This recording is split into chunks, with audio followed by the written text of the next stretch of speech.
Hello বন্ধুরা, এবার থেকে আমেরিকায় আমেরিকান সিটিজেনকে বিয়ে করলেই অটোমেটিক গ্রিন কার্ড আর পাওয়া যাবে না। এতদিন গ্রিন কার্ড থ্রু ম্যারেজ যেটা হতো, এবার থেকে সেটা আর সহজে হবে না। এতদিন যেটা হতো যে কেউ যদি আমেরিকান সিটিজেনকে বিয়ে করে জেনুইন ম্যারেজ দেখাতো, তাহলে সেই ব্যক্তি খুব সহজেই গ্রিন কার্ড পেয়ে যেত। গ্রিন কার্ড থ্রু ম্যারেজের ডিনায়াল রেটটাও খুবই কম ছিল।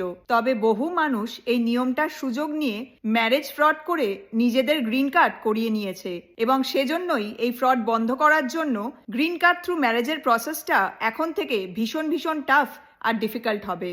এবার থেকে কেউ যদি গ্রিন কার্ড পাওয়ার জন্য কোনো আমেরিকান সিটিজেনকে বিয়ে করে, তাহলে সে ফেঁসে যাবেই। সেই ব্যক্তি গ্রিন কার্ড তো পাবেই না, বরং তাকে মোটা টাকা ফাইন দিতে হবে এবং তারপর তাকে এই দেশ থেকে ডিপোর্ট করিয়ে দেওয়া হবে। এখন থেকে ম্যারেজ বেস গ্রিন কার্ডের নিয়ম আরও অনেক বেশি স্ট্রিক্ট হবে এবং ডিনায়াল রেটটাও আরও অনেকই বেড়ে যাবে।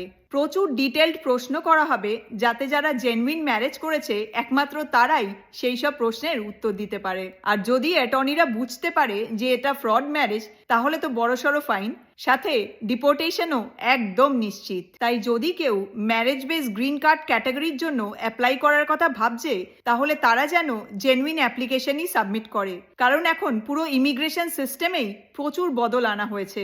পুরো সিস্টেমটাই আগের থেকে অনেক বেশি স্ট্রং করা হয়েছে, আর সবকিছু এখন খুব ডিটেলসে চেক করা হচ্ছে। ইমিগ্রেশন টিম, অ্যাটর্নি, এরা কিন্তু যে কোনো ফ্রড খুব সহজেই বুঝতে পারে।